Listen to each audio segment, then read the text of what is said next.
안녕하세요. 이름 대면 다들 알만한 대기업에 다니고 있는 30대 여성입니다. 지금 남편과의 사이에서 3살짜리 딸 하나 있습니다. 사실 저는 지금 남편 전에 한번 결혼을 한 적이 있어요. 오늘 이야기도 전 남편과 어떻게 이혼하게 되었는지 그 기막힌 사연을 여러분께 말하고자 사연으로 보내게 되었습니다. 그 당시에는 너무 억울하고 화병이나 밤마다 잠도 못 들고 계속 분해 있었는데 지금은 좋은 사람 만나 예쁜 딸도 얻고 남부럽지 않게 행복한 삶을 누리게 됐네요. 본론으로 들어가 전 남편과 저는 20대 중반쯤 제가 막 회사에 취업하고 만나게 되었습니다. 편의상 그냥 남편이라고 말하겠습니다. 남편은 공무원 준비를 하면서 간간히 편의점 알바를 하던 사람이었는데 당시에 제가 자취하던 집 근처 편의점에서 알바를 하고 있었어요. 저는 매일 아침 출근 준비로 바빠 밥도 제대로 못 챙겨 먹거나 잠이 계속 올 때면 편의점에 들러서 커피 음료나 간단히 끼니를 때울 빵 같은 걸 많이 사 먹었죠.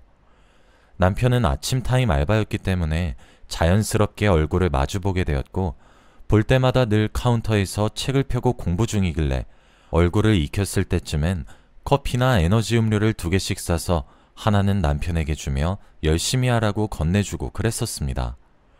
저도 취업 준비 열심히 하던 때가 생각나서 괜히 남 같지가 않더라고요.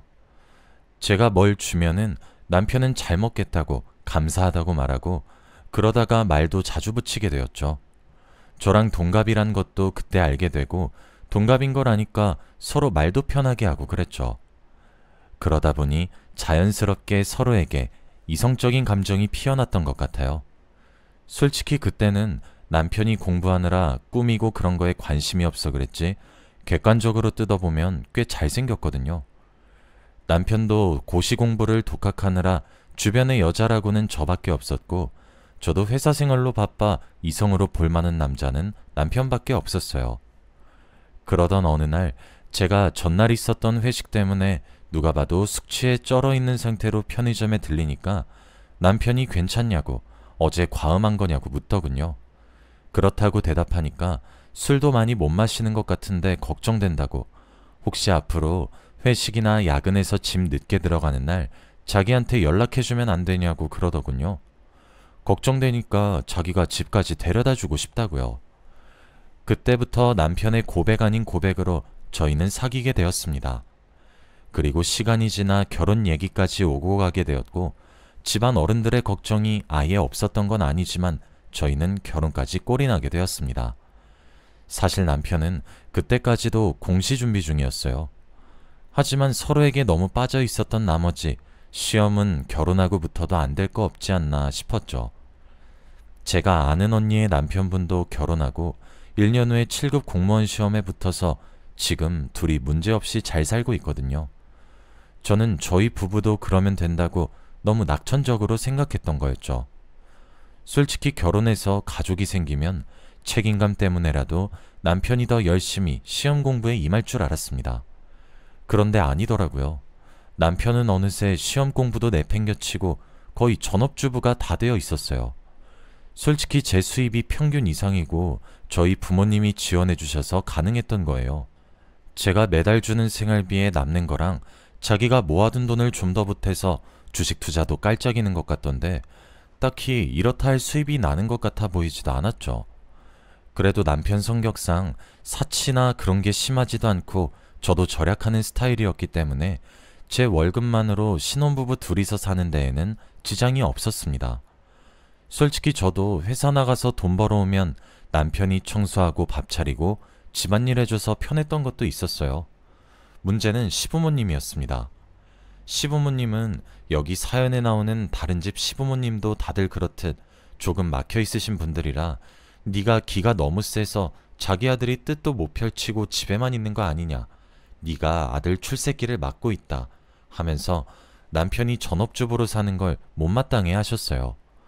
주변에서도 아직 남자 전업주부에 대한 인식이 좋지 않아서 가끔 남편이 자존심 안 상해하냐 하는데 다행히 남편은 적성에 맞는지 불평한 적이 없었어요. 오히려 공무원 시험 준비를 다시 시작하라고 하면 그걸 더 싫어할 것 같았죠. 아무튼 본인이 원하는 데다 아직까지 별 문제는 없어서 저도 그냥 냅뒀었습니다. 그러다 하루는 부장님이 제게 둘이서만 할 얘기가 있다고 같이 술이나 마시자고 하셨는데 2차로 갈 만한 곳이 마땅치 않아 저희 집으로 모셨던 적이 있어요. 부장님은 40대 중반에 골든 있으셨어요. 보통 회사에서 여자는 결혼이나 임신, 출산 때문에 중간에 경력 단절돼서 그 나이에 부장까지 가기 힘든데 부장님은 능력도 좋으시고 성격도 권위적이지 않아서 저도 개인적으로 존경하고 있는 상사였습니다. 저도 보통 부부와 다르게 남편이 내조해준 덕에 회사 일에만 집중할 수 있어서 실적이 좋았기 때문에 부장님도 저보고 자기 예전 모습 보는 것 같다며 저를 총애하셨죠. 이미 술에 취해서 기분이 좋아지신 부장님과 함께 집으로 가니까 미리 연락받아둔 남편이 나름대로 상을 차려줘서 고맙다고 했습니다. 그런데 부장님이 남편을 보고 제게 말하더군요. 최 대리 능력 좋은데? 남편분이 참 멋있게 생기셨네. 둘이 결혼한 지 얼마나 됐지? 야, 보기 좋네. 잘 어울려. 부장님 칭찬에 괜히 어깨가 으쓱해지기도 하고 쑥스럽기도 해서 남편에게 눈짓으로 부장님이 취해서 그렇다며 먼저 방에 들어가 있으라고 말하려던 참이었어요. 그런데 부장님이 남편이랑도 함께 마시자며 말씀하시더라고요. 그래서 그날은 부장님, 저, 남편 이렇게 셋이서 술자리를 함께 했습니다. 그리고 그 후에 부장님이 그날은 신세 져서 고마웠다고 선물이라며 비싼 식기 세트를 주시더라고요. 감사하다고 인사한 후에 그날 일은 그렇게 끝나는 줄 알았습니다. 그런데 그 이후로 부쩍 부장님과 둘이서 술자리를 함께하는 날이 많아졌어요. 그것도 저희 집에서요. 남편이 불편하지 않을까 많이 걱정했는데 남편도 워낙 자주 보다 보니까 적응이 된 건지 정신 차려보면 어느새 저와 부장님 사이에서 술잔을 같이 기울이고 있었죠. 하루는 남편에게 불편하지 않냐고 부장님께 따로 말해서 앞으로는 집 말고 술집 가자고 할까 물어봤습니다. 아니야, 그럴 필요 없어. 보니까 당신 많이 아끼시는 것 같아. 인상도 좋으신 분 같고 당신도 부장님한테 잘 보여야 앞으로 회사 생활 편하게 할 수 있잖아. 나도 그 정도는 참을 수 있어. 남편의 배려심 넘치는 대답에 제 커리어를 이렇게 존중해 줄 수 있는 남자랑 결혼하게 돼서 참 다행이다 속으로 생각했습니다. 남편에게 이해해줘서 고맙다고 말했죠. 부부의 연이 더 끈끈해지는 기분이 들었어요. 부장님도 여전히 저를 믿고 맡길 수 있는 부가직원으로 생각하셔서 일은 많아진 대신 입사 동기들에 비해 승진도 빠르고 보너스도 많이 받게 되었죠. 잔업 때문에 회사에 오래 남아서 처리하고 늦게 집에 가는 날이 많아지니 남편에게 미안하더라고요. 그래서 집 들어가기 전에 떡볶이나 치킨처럼 야식으로 먹을 만한 것들을 꼭 손에 들고 퇴근해서 남편과 함께 나눠 먹었어요. 나름 저희 부부만의 재미였죠. 그러던 차에 회사가 사업을 확장하면서 해외 입점 프로젝트를 저희 부서가 도맡게 되었어요. 해외 입점을 총괄하는 일이다 보니 출장도 잦았습니다. 부장님이 저를 몰래 부르더니 이번 건 잘만 성공시키면 시간 지나 앞으로 자기 이어서 부장 자리나 임원에도 진출할 수 있을 거라고, 이런 기회 다시는 없을 거라고 저보고 맡아줬으면 좋겠다고 하더군요. 근 1, 2년간은 해외에 나갈 일이 자주 생길 거라 아직 신혼부부인 최 팀장한테 맡기는 게 좀 미안한데, 그래도 우리 부서에 최 팀장만큼 능력 있고 믿을 만한 사람이 없어서 괜찮겠어? 부장님의 제안은 솔깃했지만 결혼까지 한 마당에 이런 문제는 혼자 결정하는 게 아니다 싶어 남편에게 상의했었습니다. 그랬더니 남편이 제게 이렇게 말하더군요. 당신 잘 되는 일이라면 난 말릴 생각 없어. 당신 원래도 일 욕심 많은 거 알고 결혼한 거고 방금 말한 출장도 가고 싶어 하는 거 다 티나. 난 걱정하지 말고 당신 하고 싶은 대로 결정해. 당신이 우리 집 가장이나 다름없잖아. 남편의 무조건적인 응원도 있겠다. 저는 그렇게 해외 프로젝트를 담당하게 되었습니다. 아예 총괄 책임자로 가는 거라 제가 신경 쓰고 결정하는 부분이 한두 가지가 아니더군요. 짧게는 1, 2주, 길게는 한 달 넘게도 출장지에서 지내게 되었어요. 그동안 절 믿고 한국에서 기다리고 있을 남편이 많이 그립기도 해서 시간 날 때마다 남편이 좋아할 만한 것들을 쇼핑하면서 선물할 생각에 혼자 뿌듯해하기도 했었죠. 이런저런 시행착오 때문에 해외 입점을 완수하기까지 예상보다 시간이 조금 더 걸렸지만 무사히 성공시키고 저는 한국으로 다시 돌아올 수 있었습니다. 귀국하던 날 남편과 함께 고급 레스토랑에 가서 식사도 하고 그동안 못 본 서러움을 다 풀었죠. 부장님도 이번 프로젝트 성과에 굉장히 만족하시면서 앞으로 다른 중요한 건도 믿고 맡길 수 있겠다고 저한테 일을 많이 맡기긴 하지만 다 제 미래를 위해서 그런 거라고 하시더군요. 보통 사원들은 부장이나 임원까지도 못 가고 30 후반쯤에 다 칼같이 잘리는 거 알지? 괜히 38선 38선이라고 말 나오는 게 아니야. 최 팀장은 꼭 오래오래 남아서 얼굴 계속 보고 싶어서 그래. 부장님이 제게 거는 기대가 큰 만큼 저도 계속 일에만 파묻혀 살았습니다. 다녀보면서 늘 느끼는 거지만 대기업이 참 피 터지는 경쟁 끝에 입사해도 그 안에서 또 경쟁해야 하고 돈을 많이 주는 대신 그만큼 살인적인 업무량을 재량껏 감당해야 하더군요. 그런데 그게 화근이었던 건지 남편이 가정에 소홀한 제 모습을 탐탁치 않게 여기더라고요. 어느 날 또 야근하고 퇴근하니 남편이 제게 와서 조심스럽게 말하더군요. 우리 이제 결혼한 지 시간도 좀 됐고 우리 부모님도 손주 재촉하시는데 당신 생각은 어때? 그동안 당신 일이 바빠 보여서 좀 여유 생기면 그때 얘기 꺼내야지 했는데 당신 일이 줄어들 기미가 안 보이잖아. 그동안 남편이 먼저 아이에 관해 이야기를 꺼낸 적은 없던 터라 저는 바보같이 이대로도 전부 괜찮은 줄 알았습니다. 저는 아이 욕심이 별로 없었기 때문에 그동안 그 문제에 관해서는 생각하지 않고 있었는데 그래서 남편도 저랑 똑같은 줄 알았어요. 아이 얘기는 너무 갑작스럽기도 했고 솔직히 전 지금 제 커리어에 충실하고 싶었기 때문에 남편의 말은 썩 반갑지 않았습니다.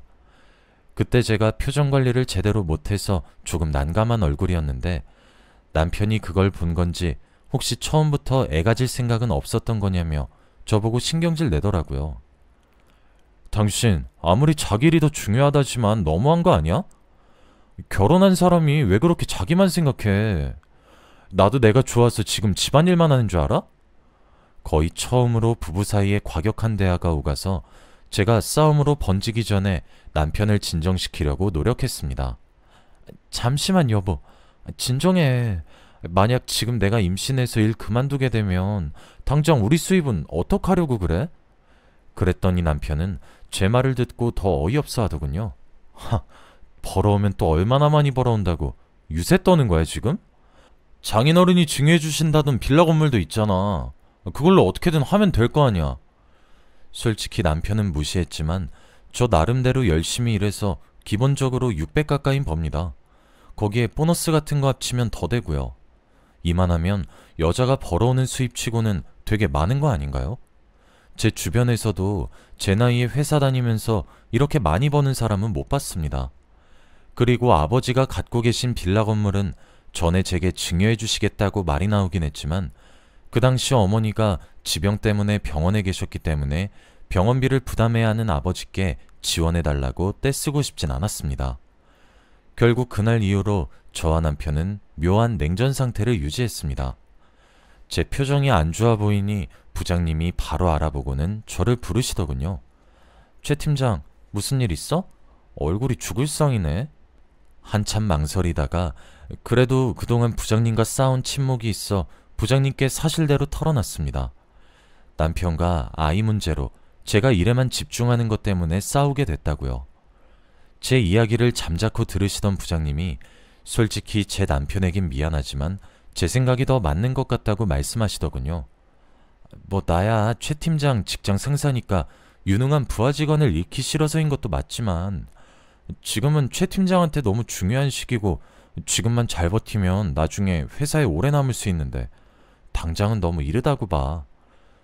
부장님 말씀을 듣고 제 자리로 돌아가 제가 원하는 게 뭔지 곰곰이 생각해보니 의외의 답이 나오더군요. 일이 중요하긴 했지만 못지않게 남편과의 관계와 하나뿐인 가족도 제게 중요하다는 걸 깨달았습니다. 결국 그날 퇴근하고 남편에게 화해의 손길을 내밀었어요. 그동안 너무 내 일만 생각했던 것 같아. 미안해. 당신이 했던 말 다시 생각해보니까 틀린 거 없는 것 같아. 나도 이제 일보다는 가정에 좀 더 충실해야 할 시기인 것 같기도 하고. 제 진심 어린 사과에 남편은 얼굴에 화색을 띄우며 좋아했습니다. 남편과 제 사이는 이렇게 다시 호전되는 듯 했죠. 기왕 아이 가질 결심을 하게 된 거 철저하게 준비하려고 올케 언니가 근무하는 산부인과에 찾아간 어느 날이었습니다. 올케 언니는 산부인과 의사인데 제가 그동안 워낙 일에만 파묻혀 사느라 야근이랑 회식이 잦아서 몸 상태 검사를 미리 받아볼 겸 병원을 찾았어요. 미리 말하면 남편에게 괜히 걱정을 심어주는 것 같아서 결과를 받아보기 전까진 숨기기로 했죠. 병원에서 접수하니 새언니가 먼저 온 환자를 진찰하고 있다기에 진료실 근처 의자에 앉아 제 차례를 기다렸습니다. 기다리니 진료실에 환자가 나오더군요. 그런데 뒷모습도 그렇고 옷도 어딘지 익숙했습니다. 이상하다 생각했지만 진료실로 들어가서 올케 언니에게 반갑다고 인사를 했죠. 제가 일찍 들어가서 그런가 언니는 책상 위에 방금 다녀간 환자의 진찰 기록을 파일에 넣어 정리하는 중이었는데 손이 미끄러웠는지 서류 몇 장을 떨어뜨렸더라고요. 제 앞에도 서류가 떨어져서 몇 장 주었는데 자연스럽게 서류에 적힌 환자 성명을 보게 되었죠. 그런데 환자 성명란에 부장님 이름이 적혀 있는 겁니다. 그제서야 아까 나간 환자의 뒷모습이 부장님 모습과 겹쳐지면서 머리가 띵해졌어요. 언니에게 물어보니 방금 다녀간 환자인데 임신 14주 차였다며 그 사람이 너희 회사 사람인 줄은 몰랐다고 깜짝 놀라더군요. 저는 검진을 받는 내내 부장님 생각으로 머리가 가득 차 있었어요. 제가 알기로 부장님은 독신이신데 임신을 하셨다니 조금 당황스러웠거든요. 뭐 결혼만 안 하셨다 뿐이지 애인은 따로 있을 수 있는 거지만서도 부장님이 임신하신 거면 앞으로 일을 쉬시려나 그러면서 부서 업무는 또 어떻게 돌아가려나 부장님의 비밀을 의도치 않게 알게 되어 나름대로 심란했습니다. 검사를 마치니 언니 퇴근 시간이랑 겹쳐 올케 언니랑 번화가에서 같이 저녁을 먹고 돌아가려던 참이었습니다. 남편에게는 오늘 집 나가면서 늦을 거라고 미리 말해둬서 근처에서 올케 언니랑 쇼핑도 하고 오랜만에 외출을 즐기고 있었어요. 그런데 분명 비 소식이 없다고 들었는데 소나기가 쏟아져서 마땅히 갈 곳이 없어져 언니를 데리고 저희 집으로 갔습니다. 저희 집이 복도식 아파트 끝집이라 엘리베이터에서 내려 복도로 들어가려는데 여자의 악받친 목소리가 온 건물에 쩌렁쩌렁 울리더라고요. 이 새끼 저 새끼 하며 온갖 쌍욕이 들리길래 어떤 예의 없는 사람이 다른 사람도 사는 데서 크게 욕을 하나 싶어 기분이 안 좋았어요. 그런데 자세히 들어보니 목소리가 낯설지 않더라고요. 제가 잠깐만 하고 올케 언니를 잡아세워 걸음을 멈췄습니다. 문 좀 열어줘. 나 방금 임신인 거 확인하고 오는 길이야. 어떡할 거야? 자꾸 이렇게 피하면 최 팀장한테 다 불어버릴 거야? 네, 맞아요. 부장님 목소리였습니다. 고개를 빼꼼 내밀고 복도를 살펴보니 부장님이 비를 쫄딱 맞은 채로 남편 이름을 부르면서 저희 집 현관문을 두드리고 소리치더라고요. 조금 지나 현관문이 열리고 남편이 나왔습니다. 빗소리 때문에 뭐라고 말하는지는 다 들리지 않았지만 대충 아내한테는 제발 비밀로 해달라. 아이는 일단 지우는 걸로 하자. 뭐 이 정도는 알아들을 수 있겠더군요. 그런데 남편 말을 가만히 듣던 부장이 돌연 아이를 낳아 키울 거라고 남편더러 저랑 이혼하래요. 제가 어쩔 줄 몰라 올케 언니를 쳐다보니 언니는 이미 핸드폰으로 동영상을 찍으면서 제게 조용히 하라고 입에 손가락을 가져다 대더군요. 얘기를 듣다 보니 서서히 상황 파악이 되더군요. 부장님이 가진 아이 아빠가 제 남편인 것부터 제가 해외 출장으로 바빴을 당시 남편과 부장님이 저 몰래 자주 만나오고 있었다는 사실까지요. 누가 들을 거라고 상상도 못했는지 둘은 복도에서 큰 소리로 말하더군요. 덕분에 동영상에 둘의 대화 내용도 어느 정도 담을 수 있었습니다. 제가 두 사람 대화를 듣다 못해 올케 언니에게 계속 동영상을 찍어 증거를 남겨달라고 부탁한 뒤 그쪽으로 다가가니 두 사람은 귀신이라도 본 양 깜짝 놀라더군요. 남편은 말을 더듬으면서 언제 왔냐고 묻고 부장은 손톱을 까드득 씹으면서 불안한 티를 팍팍 내비쳤습니다. 여보. 부장님이 지나가다 비가 너무 많이 와서 우산 빌릴 겸 잠시 들렀다가 가시는 거야. 당신은 늦게 온다더니 왜 이렇게 일찍 왔어? 능청스럽게 거짓말을 지어내는 남편에게 싸늘하게 답했습니다. 방금 얘기하는 거 다 들었으니까 되도 않는 거짓말로 속일 생각하지 마. 바람 폈단 사실만으로도 어이없는데 그 상대가 부장님? 그것도 애까지 만들어서. 여보, 미안해. 내가 잠시 미쳤나 봐. 당신이 없는 동안 너무 외로워져서. 그치만 출장 간 동안 잠깐이었어. 사랑한 것도 아니었고 그냥 잠깐 즐기고 만 거야. 남편의 다급한 변명에 부장이 남편을 잔뜩 노려보더군요. 그 모든 상황이 견디기 힘들 정도로 역겹더군요. 아니야, 됐어. 애도 가진 김에 둘이 그냥 같이 살아. 당신 계속 아기 원했잖아. 난 아무리 생각해도 바람핀 사람 참아주고 다시 아무 일 없던 것처럼 살 정도로 대인배 못 되는 것 같네. 이혼하자 그냥. 그 길로 남편을 밀치고 집 안으로 들어가 간단히 제 짐을 쌌습니다. 그때 식탁에 놓인 부장이 선물한 식기 세트가 보여서 분을 못 이기고 바닥에 전부 집어던져 개박살을 냈습니다. 짐을 들고 친정집으로 갔어요. 사건 정황을 모두 아는 올케 언니가 부모님께 대신 설명해주고 아는 변호사 친구까지 소개해줘서 이혼 소송은 어려움 없이 진행되었습니다. 언니가 찍은 동영상도 결정적인 증거로 작용해 제 승소로 끝날 수 있었습니다. 판결이 나던 날까지 남편에게 계속 전화가 왔어요.